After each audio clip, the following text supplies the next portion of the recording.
Hello বন্ধুরা, দেখো আমি রেডি হয়ে গেছি। এবারে কোথায় যাব সেটা আমি পরে জানাচ্ছি। তার আগে দেখো এই কাঁটাটা, এই খোঁপার কাঁটাটা আমাকে বিবেক দীঘায় কিনে দিয়েছিল।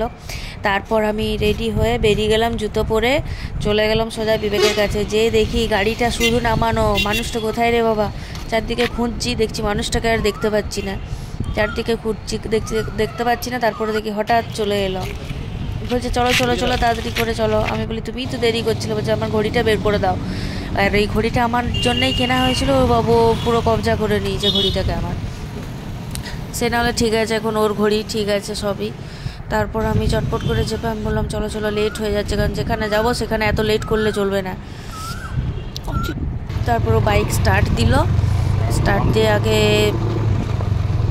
যাবে হচ্ছে বোধহয়, ওর গাড়িতে হাওয়া নেই, তো আগে গাড়ির হাওয়া ভরবে তারপর। আর এখানে দেখো লোগোটা কি দারুণ দিয়েছে, ভালোবাসার শহর বাঁকুড়া। এখানে অনেকে ফটো তোলার জন্য আসে, তো এত সুন্দর লাগে দেখতে, ভালো লাগে আমাদেরও। আর এই দেখো চলে এসছে ও, গাড়িটায় হাওয়া ভরবে বলে দুটো চাকাতে হাওয়া দিতে হবে, কারণ হাওয়া কমে গেছে, চাকাগুলো নষ্ট হয়ে গেছে, গাড়ির টায়ারগুলো চেঞ্জ করতে হবে। তারপর হাওয়া দেওয়া হয়ে গেল। তারপর বলছে একটু তেল ভরে নিই, কারণ গাড়িতে তেল নাই, অতটা যাবো তো রিক্স হয়ে যাবে।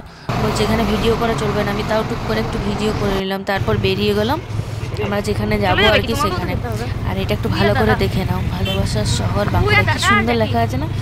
আমার এখানে ফটো তোলার ইচ্ছা আছে কিন্তু তোলা হয়নি, অথচ এত সামনেই থাকি। তারপর দেখো এটা হচ্ছে ভৈরব স্থান, আর উপর থেকে দেখো রেল যাচ্ছে কি সুন্দর, তার নিচে হয়ে আমরা বেরিয়ে গেলাম। আর যেখানে আমাদের প্রথম আসার কথা ছিল সেটা হচ্ছে শুভজিৎ দে জুয়েলার্স। এটা হচ্ছে গয়নার দোকান। এখানে আমি প্রায় গয়নাই এখান থেকে কিনি বা বানাতে দিই। আর আজকে এসছিলাম এই ভাইরাল পলাটার জন্য। পলাটা খুব ভাইরাল আছে, তো এটা এখানে ডিসকাউন্ট দিচ্ছিলো বলে এখানে এসেছিলাম। তারপর আংটিগুলো দেখছিলাম, তারপর চয়েস করলাম হচ্ছে এই ডিজাইনটা আমার চয়েস হলো। দেখে বলো তো তোমাদের পছন্দ হয়েছে কি না। তো ওটা চয়েস করলাম। তারপরে এলো চাটা খেয়ে নিই।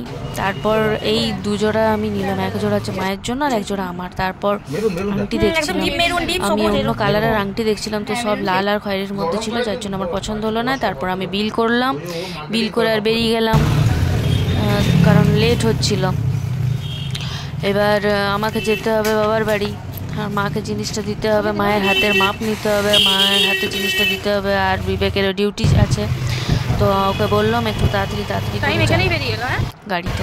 তারপরে এই হচ্ছে সতীঘাটের আমাদের ছিন্নমস্তা মায়ের মন্দির।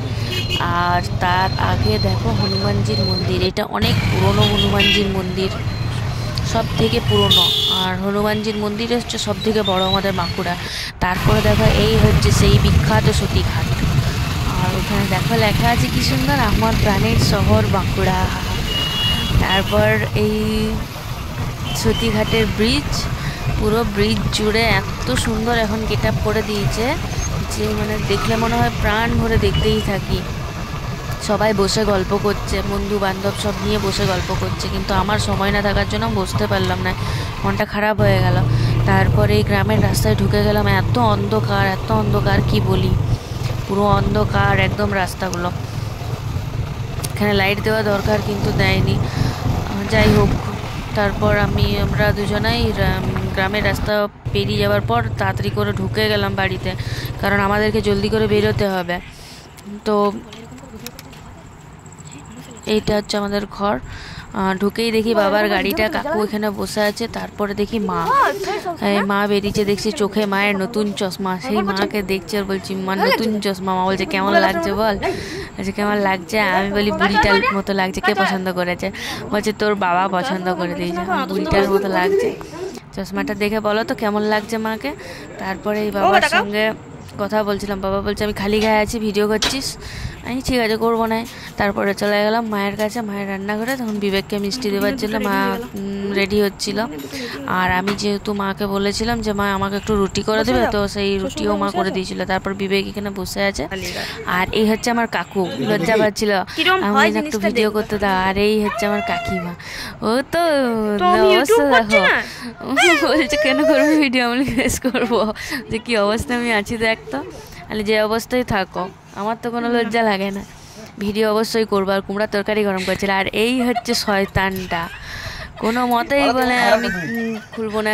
এটা হচ্ছে আমার ছোট ভাই, সবার ছোট ভাই। তো দিল না ভিডিও করতে। তারপর মায়ের কাছে চলে এলাম, মাকে পলাটা পড়ালাম, দেখছি বেশ ভালো লাগছে। তোমাদের কেমন লাগছে বলবে তো। তারপর মা দেখাচ্ছিল বাবা বিষ্ণুপুর থেকে কী সব এনেছে, তার মধ্যে তাওয়াটা ছিল পোড়া মাটির, আমার খুব পছন্দ হয়েছে। মা বলছে নিবি, আমি বললাম হ্যাঁ দিয়ে দাও। তো এটা আনার জন্যই করেছিলাম। আর এটা দেখো, এটা হচ্ছে বোতল, কি সুন্দর না বোতলটা। এটাও বিষ্ণুপুরে এসেছিলো, বললো রাজস্থান থেকে সব এসছে নাকি। তো সেই দেখাচ্ছে মা আর কি বাবা এনেছিল। তো আমি তাওয়াটা আনার জন্যেই ভাবছিলাম, কিন্তু ব্যাগ নিয়ে যাইনি, বা খুব সেন্সিটিভ তো ভেঙে যাবে, ওই জন্য ভাবলাম আজ আনবো না, কোনো একদিন জামা কাপড়ের সঙ্গে ভিতরে করে নিয়ে আসতে হবে। তারপর মা বিবেককে দেখাচ্ছিল যে তাওয়াটা দেখো রাজস্থান থেকে এসছে, তোমার বাবা বিষ্ণুপুর থেকে কিনে এনেছে মাত্র 50 টাকায়। তো এত সুন্দর জিনিস। তারপর তাড়াহুড়ো করে ওইটুক্ষণ বসে আর বেরিয়ে পড়লাম। এই যে মা কাকিমা সবাই বেরিয়ে গেছে, আমরা দুজনে বেরোচ্ছি বলে। অন্ধকারে চারদিকটা দেখাচ্ছিলাম পাড়াটা আমাদের, কিন্তু পারলাম না দেখাতে, পুরো ঘোর অন্ধকার হয়ে গেছে। এই যে বেরিয়ে পড়লাম, আর বেশি দেরি করলে খুব সমস্যা হয়ে যেত। তারপর দেখো এটা হচ্ছে হেভি মোড়, আর ওদিকে দেখো বিদ্যুৎ চমকাচ্ছে কীরকম, মানে মেঘ চলে এসছে অলরেডি। তো কোনোভাবে তাড়াতাড়ি করে মানে বেরিয়ে গেলাম আর কি। আর ওইদিকে দেখো একটা পুচকু কুকুর ছানা, কি সুন্দর। তারপর চলে এলাম বাড়িতে, হড়বড় করে, মানে কোনোভাবে গাড়ি চেপে চলে এলাম। তারপর জ্যাকি বলছে, জ্যাকি যখন চাইছিল যে কি এনেছি সেটা নেবার জন্য, তো আমি তখন দিতে পারিনি, যেহেতু জামা টামা ছাড়তো। তারপরে এত জোর মেঘ ডেকেছে যে বেচারি ভয় পেয়ে গেছে। আমি তারপর একটু রুটি দিতে যাচ্ছি, যে দিদুন দিয়েছে রুটি খা, না ও খাবে না কোনোভাবেই, ও রুটি আর খাওয়ানি, কারণ ওই যে আওয়াজ পেয়ে গেছে, মানে আর কোনোভাবে আর খাওয়ানো যাবে, তাতেও মাংস দাও যায়। আর এই চোখের জায়গায় এটা যে কি হয়েছে দেখছি, মনে কোথাও ঘষা লেগে চোখের ইয়েটা উঠে দিয়েছে, সাদা হয়ে গেছে, মানে ও আর খেতেই চাইছে না কোনোভাবে। আর এই যে মায়ের কাছ থেকে রুটি নিয়ে এসেছিলাম, নরম নরম রুটি, তো রেখেছি। তারপর দেখি হঠাৎ লাইন চলে গেল, লাইন হঠাৎ না, এত জোর মেঘ এসছে যে বলার না। তো সেই মেঘ এসছে বলে লাইন চলে গেছে। আর এদিকে আওয়াজ দেখো কীরকম, বৃষ্টিটা নামিয়ে দিল সাথে সাথে। তো লাইন চলে গেছে, আর সেরকম কিছু করতে পারলাম না। আমি রুটি আর সকালের তরকারি আর ডিম ভাজলাম একটা, খেয়ে নিলাম। আর বিবেক যে আমার ফোনটা দেখছিল, তারপর বিবেক বলছে আমি আর হাত করবো না, তুমি আমার কাছকে একটু খাইয়ে দাও। এই করে 3:30টা গেল, টাটা।